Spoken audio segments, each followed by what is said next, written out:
So if people are hitting up McDonald's, if they're going to Dunkin' Donuts in the morning, if they're chronically, have this smoldering low-grade inflammation, there's this aberration in their immune system's ability to mount an appropriate response.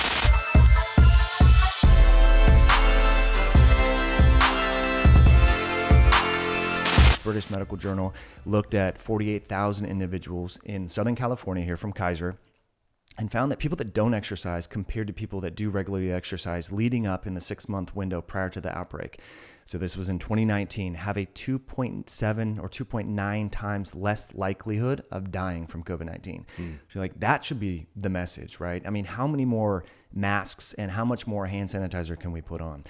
So to answer your question with that sort of backstory, it just, what we have, and you talk about this in your book and have talked about this a lot, is chronic low-grade inflammation just is sort of like bandwidth our immune system, that renders our immune system less responsive to deal with acute insults. Whether that acute insult is a laceration or a trauma or a burn, studies over the years have shown that overweight people, they don't recover from surgical procedures as well. If they need an orthopedic, hip replacement or knee replacement, if they get an infection, whether it's influenza or SARS-CoV-2, they just don't do as well because their immune system, we can dive into the nuances. I know you want to get there. The innate and adaptive immune system, so our sort of automatic, there's no memory in our innate immune system. It's just like it sees pathogens, antigen, it goes. There's this communication. The innate immune system needs to tell your memory side of your immune system, the adaptive immunity, that there's a problem. There's the virus. You need to ramp up antibody production or T cell immunity. That communication becomes, just like if we have too many programs open on our computer starts to run sluggish. So if people are hitting up McDonald's, if they're going to Dunkin' Donuts in the morning, if they're chronically, have this smoldering low-grade inflammation, there's this aberration in their immune system's ability to mount an appropriate response. And I think ultimately that's part of the problem. And then you see this viral load and the endothelial dysfunction that you talked about with William Lee and other people is, the pre-existing cardiometabolic risk factors. A lot of people have thick, hypercoagulable blood. And so then you add on this insult and it's just the straw that breaks the camel's back. So yeah, I mean, you and I have been sharing this message. People think it's controversial, but if we want to sustainably get out of this, because all of these solutions ultimately right now, for the most part, are unsustainable. We get booster shots, more vaccines. I'm not anti-vaccine, but it's like we have 330 million people, right? To manufacture that many doses and then new doses under good quality control, that's a logistical hurdle. We have kids that are out of school, they're on Zoom, they're getting more overweight. They're learning bad habits. They're spending time on screens. Like, these things have unintended harms. And so my message and your message has just been like, hey, look, just like we look at health and nutrition, let's look at the root cause of what's making people sick and what can we do to sustainably make them more resilient. Yeah, I love that so much. And so one of the things that you just kind of paired together, there's even a dramatic decrease in effectiveness of even vaccines when we're in a state of obesity. Is that right? I mean, studies have shown this way over the years. And now when you say that, though, people get triggered because they think you're anti-vax and you want their grandma to die. And that's not the case. We want people so I don't know if it's worth talking about, but for example, I did anabolic steroids in my 20s. Preparing for that, I was like eating real food, not drinking, not partying, because I wanted to get the most mild. Like, if I'm going to stick something in my body, I want to get the most out of it. And what I see people doing is they're unaware of the fact that if you give a vaccine to two different people, one who lives a healthy life, one who lives an unhealthy life, the responsiveness is going to be so much better. And that person who lives a healthy life and exercises is going to get so much more immunologic protection from that, because we can talk about the different mechanisms by which these vaccines work, with whether it's micro mRNA or these adenovirus vectors or whatever.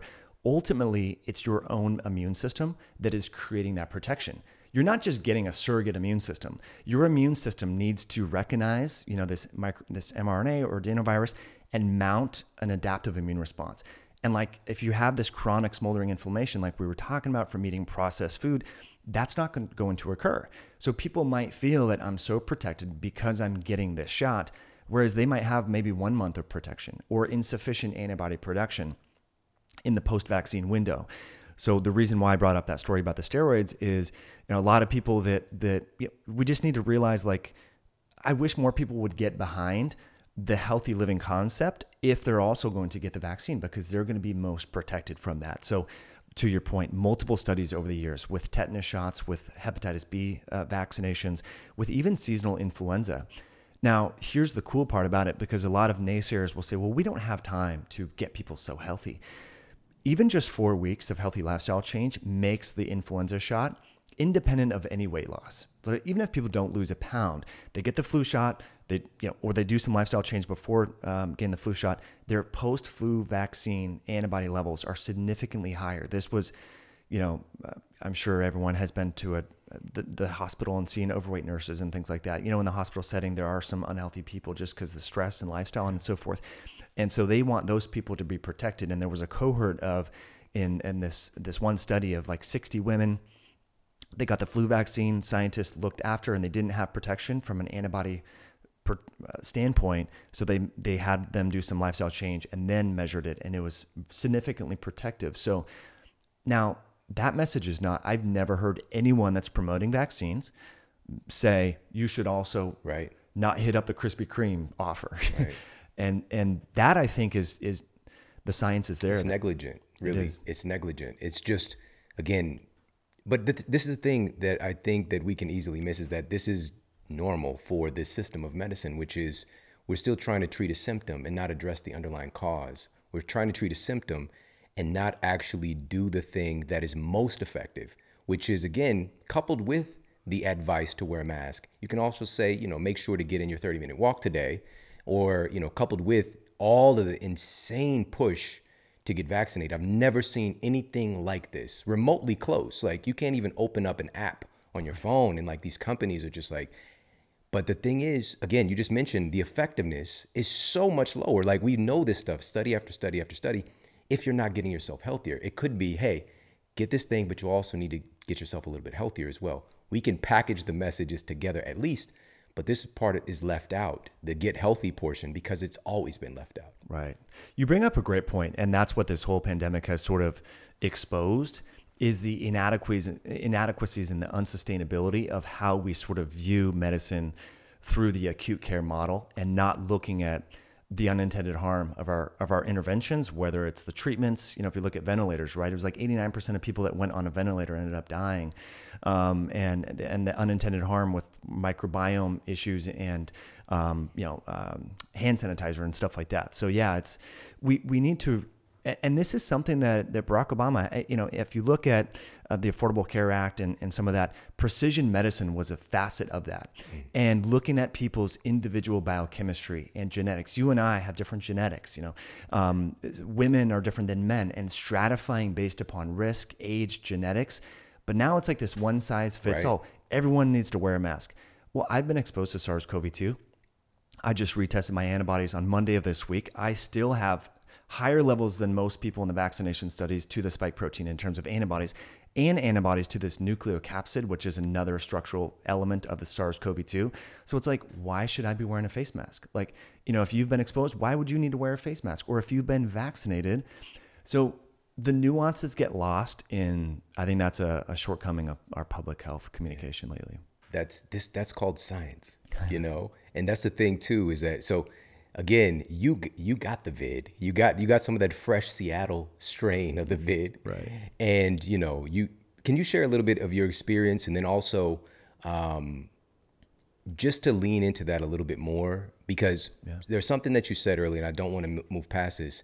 You mentioned one of the studies with vaccine effectiveness in the hospital setting, and this is what we do. I'm actually going and just looking at the data and understanding it from the perspective of logic and science, and also working as a clinician for many years, and seeing this, the CDC's report, the biggest population of folks in any vocation hospitalized from SARS-CoV-2 is hospital workers, which is just like, well, of course they're on the front line. But what is missed in the study is 90% of them had at least one pre-existing chronic disease. Wow. About 75% of healthcare workers hospitalized were obese. Not overweight, obese. So there's this underlying susceptibility. It's clear, and it's not getting addressed. And so we see far worse symptoms. This is obvious. Far worse symptoms, whether you get an infection, and also far less effectiveness if we're talking about a vaccine, if you're not healthy as well. So again, the health component is still missing. So yeah, you got the Seattle vid and you shared, this is what I love about your work, man, is that you share the data, you share the experience, but then you continue to reframe it and look at like what can be done here. Right. Yeah. I mean, that was kind of the message going into it. And I wasn't trying to actually, get exposed to this, but I also didn't want to put my life on hold anymore. Like I did the stay home, stay safe for 2 weeks and everything. And then I realized like, okay, this was the initial goal going into this. And then I started to hang out with friends like everyone else because, social connections are a facet of health. Like if you strip that away, you exacerbate dementia and, mood changes and everything. So I went to a dinner party with some friends after Thanksgiving, and we don't know who gave it to us, but I was supposed to film with my video guy. This was on a Saturday night. Then I started to feel kind of weird on Wednesday. And so I just called him. I said, Sam, I think I'm coming down with something. Maybe we shouldn't film just to be safe. Cause I know that his significant other is really worried about, coronavirus. Anyway, so I just thought I had a common cold. But to beat the common cold, I had tools and we could talk about vitamin D. So I started to crank up my vitamin D, my vitamin A. I wore a face mask if I went in, my employees and everything like that. I said, hey, look, I have a cold. I doubt it's the big cold, but just let's do distancing and masking and everything like that. Went in my infrared sauna 3 times a day. And the next day, I was totally fine, right? So I thought there's no way this is actually COVID. And then a week and a half later, I started to lose my sense of smell. And then my wife lost her sense of smell, and we were like, that's weird, And then I called my buddy who we had dinner with, and they're like, oh yeah, we lost our sense of smell too. So then I got my antibodies tested, and they had a lot of upper respiratory stuff. Some of them are older than me, but some of the folks we were with don't exercise. So this was an interesting thing, even just in a cohort of 6 people, the folks that don't exercise regularly, didn't have the sauna, and again, this is N of 6, right, had worse symptoms than I did, which was kind of interesting. But there's a lot to sort of unpack there. But one thing that I think is sort of fascinating that a lot of people don't talk about is this loss of sense of smell and sort of an indicator of maybe mild cognitive impairment or pre-dementia, because there's some data showing that if you have Alzheimer's or memory loss, this olfactory bulb and nerve tends to atrophy faster. And so I thought that was kind of interesting because some of the unhealthy people that I know that don't regularly exercise, they still haven't regained their loss of sense of smell, and months later, like 6 or 7 months. And so I started to wonder if maybe that was like a symptom that, hey, your brain might be inflamed. Like you might be at higher risk later in life of developing mild cognitive impairment or dementia. But anyway, so there's cool technology. I think a lot of people should test their antibodies, and there's now a T cell memory. So it's hard when you go to LabCorp or Quest, you can get IgG to now the nucleocapsid and the spike protein, but there's this new T cell test. I'll give it to you so you can put it in the show notes, where we can see if we have memory from our T cells, which is great because the antibody immunity tends to go away if you're not re-exposed, but the T cell immunity can last up to 18 years. At least studies from 2003 have figured out. So to me, I think that's exciting. But again, this immunologic memory may be contingent upon your health going into it. So that's why it's like we must double down now on this healthy living concept, especially if to get herd immunity from vaccines or prior exposure. Yeah. Okay, so you heard the same things early on, which was, again, I saw the data immediately coming out of Italy. I was watching press conferences, which was dubbed. I don't speak that much, Italian, but ciao, everybody. Yeah. But I was just like, okay, we're in trouble here, especially if this lands in the U.S. in a big way because of the susceptibility. And they were looking at somewhere in the ballpark was 88% of folks hospitalized, who lost their lives with COVID on the death certificate had 1 or more pre-existing chronic diseases. About 50% had 2 or more. And it's just like, here in the United States, we are the sickest nation in the world as far as obesity, heart disease, diabetes, the list goes on and on. And initially, of course, there was this, well, we can't get people, Shawn, you're right, but we can't get people healthier overnight. Some of my colleagues, right? And number one, of course, it's just like, first of all, that's not true. Second of all, we're doing that thing again where we are neglecting the most important thing. We're giving an excuse. And so I started to literally share data on, okay, this randomized controlled trial looking at just one night of sleep deprivation, for example, dramatically suppressing your immune function.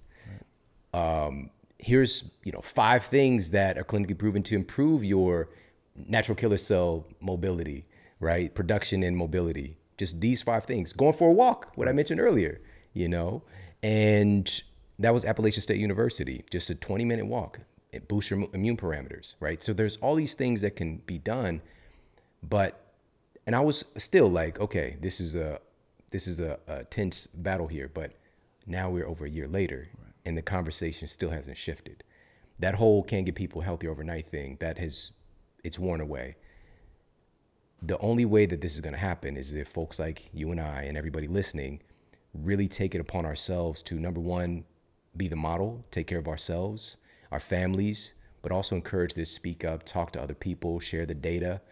And so that's what I want to ask you about now is, and one more piece here, viral shedding. If we're looking at, when we're in a state of being overweight or obese, can you talk a little bit about that dynamic? Yeah, I mean, all that stuff, I agree with you 100% on everything that you mentioned there. But just no time for excuses. I mean, we've had time. And the sad part about that, before we get into viral shitting, is the people that were overweight or obese going into it, studies have now shown that they're more overweight and obese. So it disproportionately affected the very people that are most vulnerable, the very people who will get the least likely benefit from the vaccine. So that to me is kind of scary, but it goes to the other side, because I know you wanted to talk about glycemic variability. So just real quick, there's now, and I'm sure you've worn one or know of them, the continuous glucose monitors. We now have data, people that wore those during lockdown and quarantine, their blood sugar control dramatically worsened. So not only have we created this unsustainable mitigation strategy that we cannot continue to do because we can't make people unemployed and all that forever, but we've made the people that were vulnerable more vulnerable. Mm-hmm. And so that's what worries me, is seeing right now as we record this, Michigan, the Northeast are kind of blowing up, and they had 30% or more people have had at least one dose of the vaccine. So I'm starting to wonder if we are seeing sort of the real-time side effects of our interventions. And that's why we need to double down on this message and keep spreading this word. So everyone listening, share this message because it needs to be heard. But yeah, the idea that we're all super spreaders was kind of interesting to me, and that we're asymptomatic and carriers and everything like that was interesting. So I think it kind of goes back to this concept where we're talking about the innate immune system and the adaptive immune system. And so when we say cut our finger or get exposed to a virus, what should happen is our innate immune system should mount a response, and then slowly over time, the adaptive immune system should come in. But in people that are overweight or pre-diabetic, that communication is lost. So the virus tends to sort of replicate without any restrictions because there's dysfunction there, because of chronic inflammation and poor diet and glycemic variability. And so not only that, but this receptor that the virus utilizes to enter into our cells, people have heard about this, the ACE2 receptor, it's not only found sort of in the lung tissue and the cardiovascular system, it's found on fat cells or adipocytes. So the more body fat you have, the more sort of repositories you have to enable this intracellular, this virus to get into your tissues. And so you have these overweight people the viral load is a key problem. You and I are healthy. If you give us enough viral load, we can overwhelm our immune system and probably die. Whereas if we just caught this naturally, we'd probably be just fine. So viral load is an aspect that sort of facilitates the trajectory of disease. And so, yeah, the data shows, and more research, and this was actually from like April of last year, one of the first papers in the Journal of Circulation showed that obese people not only have a higher viral load, they carry more virus and they shed more virus too. So you're like, who are the people that should be masking all the time? And I don't want to pick on overweight people, right? Because there's a lot of external circumstances that cause that. Yeah. But yeah, it's like, if you're a lean person, had a mild course of illness, do you need to quarantine for 21 days or whatever? Like probably it should be a lot shorter because your viral load was less. So to me, that's even more of a message to double down, on this healthy living concept. Yeah, man, that's so powerful. So you already mentioned a couple of states that have a pretty high rate of vaccinations, at least the first round of a particular vaccine, and yet they're seeing cases rise, paradoxically. And the funny thing is about situations like that, health officials are very good at mansplaining or explaining themselves out of that and not actually being rational about it. One of the big things that is pretty obvious but overlooked is the fact that we're talking about more northern areas, for one. So if we're talking about the Northeast or even Michigan, for example. And this is so glaringly obvious. There's at least 15 studies looking at the connection between vitamin D deficiency and severe COVID infections. So let's talk a little bit about that. Like, how does that play into this? Because you mentioned vitamin D. That's one of the things you jumped right on. Yeah. Is that, I don't think it's a coincidence. I don't either. Yeah, I'm with you 100%. If I were to put myself in their shoes, they just are not trained in that area, so they don't really know.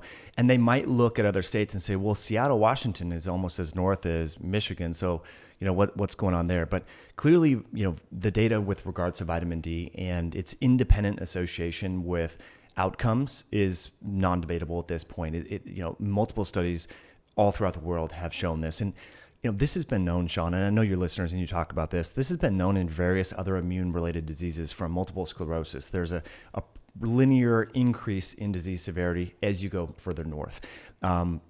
Influenza outbreaks usually don't happen in the summer months because of heat and vitamin D and all that. So yeah, the data is pretty unequivocal at this point. And people might wonder, well, how is it? Because when you hear about a vitamin, people think, oh, those are at the health food store. It doesn't really matter. But if you actually look at the structural, features of vitamin D, it looks more like a steroid hormone. And we have this endogenous vitamin D receptor. So, there's not like if you take folate or folic acid, there's not like this. It does affect methylation, but what makes vitamin D unique is we have this own endogenous receptor that's found on a lot of various immune cells, your T lymphocytes, your macrophages, and so forth. And it's intimately involved with immunologic response, metabolism. There's data, the number one risk factor, depending upon the study you look at, is hypertension, high blood pressure. You have age, obesity, hypertension kind of fall right in there, then diabetes and all that. And we know that vitamin D affects this renin and angiotensin aldosterone system, the RAS system that is regulating our blood pressure. So it's not just like one mechanism. I know you talk a lot about the microbiome and the importance of that. Several studies now have shown that when you take vitamin D, you improve diversity and stability of your microbiome. So this is one of these nutrients that obviously we should be getting from the sun. And the darker your skin is, you should be taking more. And this is where we stratify risk a little bit.